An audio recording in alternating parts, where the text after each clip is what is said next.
Ako po, may gumpisa ako magduman, yang dinang kumagipagduman lapang po pa'y tatang ko. May nigaral ko mo. Isto dugong ba't nung bayo lang muli ng mangan, tala na akong alo. Didikdik ko akong dili. Ngayon po kayong pamanyikdik ko akong dili. Di ko akong may biyasa karang ninunuko.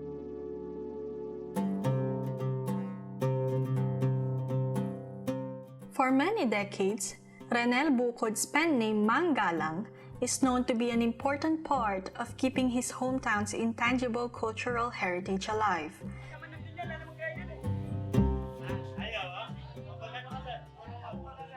Merlita, his wife, is his partner. Like him, she knows how to produce the best yield of the tradition. Uling sese da ako kanita, sese kong matuwa. Nang manalbe ko mo, may biyasa. Santa Monica, Santa Rita is a little barrio which is an agricultural municipality in Pampanga. For the whole 10 months in a year, the place may look to be in a slumber, just like its neighboring towns where a large portion of its land is dedicated to farming. But when the monsoon wind arrives, an aromatic and flavorful food becomes a center of attraction. Keng grandmother we karang nagumpisay tayo. This lang ninaita niya mga latifan aming ating duman palagi, lalo na pag Christmas season. Pamagduman is a representation of a familiar practice that has been passed down from one generation to another and has evolved into a way of life for the residents of the small town. Pag naamoy ko yun naman sa tarit, naamoy ko na Pasko na. Palapit na yung Pasko. Yung spirit ng Christmas na dyan. Yung tipong kahit anong hirap ng buhay, pag nandyan na yung duman, lalo na sa area namin, parang makita mo yung tao, masaya na. According to Helen Galang, 90 years old, that when she arrived in the barrio in 1949 after she married one of the Magduman, the practice was already an annual tradition. Alipin ang kamban mo na mag-start in duman. Ayaw ko, ay practice ka, no? Is na kumagduman na labas hindi. Iya sa akin, year 1949. Magduman na lang. Sa balo ko, hangga kitang ako darendaro, sasalinan nito. But according to Spanish colonial records, Kapampangan farmers were already making duman as part of their farming process as early as the 1700s. Due to current social and environmental conditions, this intangible cultural heritage is on the verge of oblivion. Siguro itong ibalik dito lumad na kuya first class. Baka dito, may encourage na rin nga niba. Kapantik man de, kanya man. Kasi sa daming nagreklamo ngayon, sa daming nagreklamo na bakit gano'n na yung duman ngayon, matikas, walang apoy. Kaya nag-usap-usap kami ng co-farmers namin. May asosasyon po kayo? Hindi naman ma'am, dahil hindi naman kami hihiba, kikita-kita naman. Bakit hindi natin to kasi kung paano may papalik yung dating duman? Yan kasing binikan, uling yan pibalik-balik din. Kaya tambisa na magmali ara, pero uling sinubra na kayo. Pamagduman is a skill that has been honed over many generations for cultural and economic reasons. It starts with the observation of the monsoon wind. The team of Magduman would begin cutting the panicle of the rice kernels at 4 in the morning.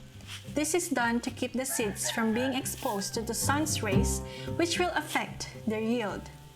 The duman rice, unlike regular rice, can only germinate when the monsoon wind reaches the kernels. Kasi yan, tutuki kay ngam yun. May baitang ngam yun.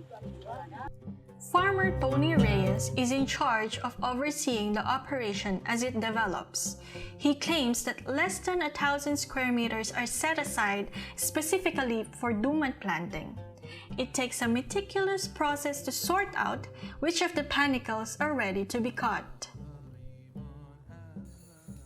Ano yung tinitingnan nyo para masabi Ito. kung kulay mo ba?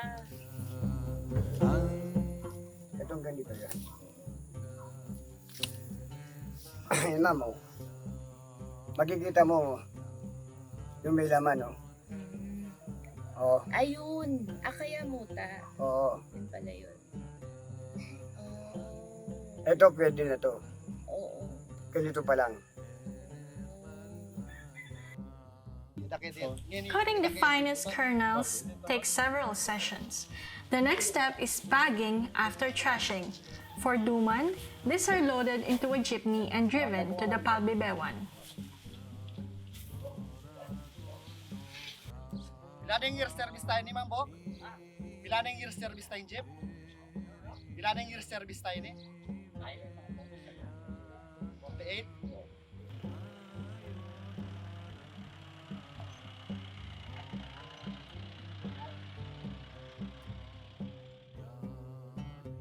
Inside the Palbibewan, specialized tools are used to utilize the fresh harvest to make the sought-after byproduct, which is the duman.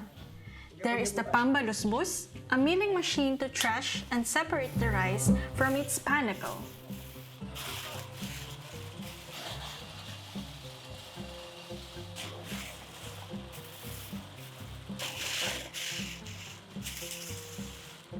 There is the yanga, where the soaked and drained duman are heated to solidify the kernel.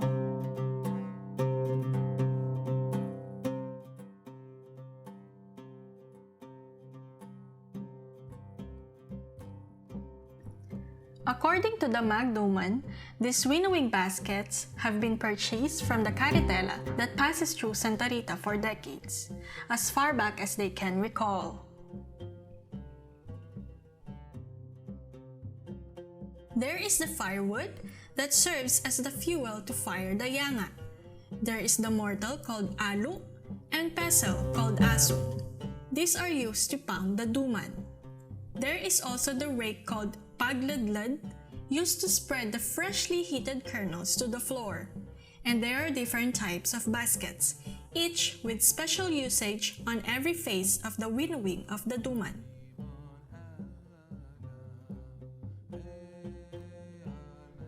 The winnowing as a final phase is one of the most complicated stages of duman making, as this entails a precise selection in separating the final product from the grains that do not pass the commercial quality. This is where the role of women plays a significant part in the preservation of intangible cultural heritage. Ako ko na naman pegaral, ano ito, pinuling sese na ako nga po ko. Siguro niyang anak kong potambat ko megaral ka rin, potang magkaila, manalbe po mo. Kasi nung may balong itatap to, Tukiyangan. tukiyangan Itang may fish. itang may bisindo. Yabi ni Peka malambot ito. Nga kailangan makakontrol itang gamat mo, kailangan apaya itang tuto. In doing this, the process starts when the grains cool down and are taken to a container, where they are put in the mortar in order to get pounded by the workers called manalu. The manalu pound this in choreography, as the movements assure the accurate pressure that is just enough to break the chaff from the kernel. Mapilan mong bano ba yung may... At yung ganyan ito, nung magro ko dito, at tiringano din, parang kala na pagkakay, kala lang halo. Ang gaging mabiyasa no, oto at yun okay doon. Malar na magyabi. O biyasa nun doon dati. Nanalo yung mga obra, paligaralan nyo. This is an iterative process, which according to Ranel Bukod, takes around 4 times of repeated pounding until the majority of the grains become separated. Lumo, tinirame yung misan, makaladlad yan marimla niya. Tinirame, potang may balbal na yan, ikidde, tatapde ito. Kapag ganito, balik na naman, tiranda na naman, makatapat 4 times. This will then be brought to the final stage of winnowing, which could take up to 4 hours. The finished product will be wrapped in aluminum foil or banana leaves. Amalya kasing duman, kumbaga, perfect tayo nito. Ala nitang binlad, no? Ala nitang simen mitang balam, maputi. During December, a festival that celebrates the Pamagduman is being staged in a local amphitheater in Santa Rita by homegrown talent called Artis Santa Rita. The festival draws crowds not just from the municipality, but also from those coming from different regions of the country. Some are regular spectators who came to know the more than 2 decades old event. In the event, the Pamagduman are given booths along with the other stores to sell their products to the visitors and spectators. Supported by the local government, the festival is the only known effort that intends to promote the Pamagduman tradition.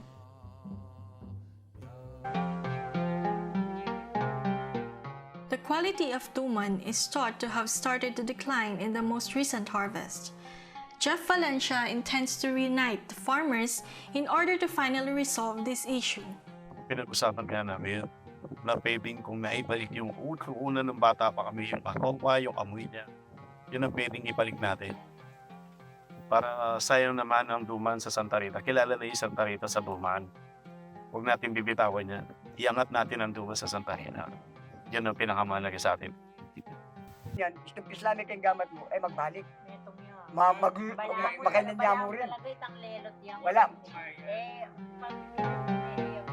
Wala mo na yung hanggang nasing malpa. Wari malpa na eh. Itong Islamic makainin niya naman. As a personal observation, Marlita believes that the abrupt change in climate has to do with the quality. Halos makani tayo, linmalan na. Kaya magtaka kami, ang gewami naman hanggang ang gawing dating tanggagawan. Tang bandang tao, litutugtog kaya pang danong mapalis. Alam mo rin. Kaya ako siguro, climate change. Climate change siguro. But for Renel Bukod, as the foremost expert in the production of duman, the reason for the lowering of the quality of the yield has got to do with the way the seeds are being grown. For him, it's no longer the same as when he was starting to learn the Pamagduman. Kung minunang mato, pipiliin hindi tunggal-tunggal yan. Kakayasan do, pipili lo. Kaya siguro Wow. perfect yan eh. Nga perfect yo. Ngayon nila nang makanyon. Iging ka na kung dalan, ikain ka na kung sikanan, kimpangalili, ikain pamanuli, ikain sala, ning ka na kung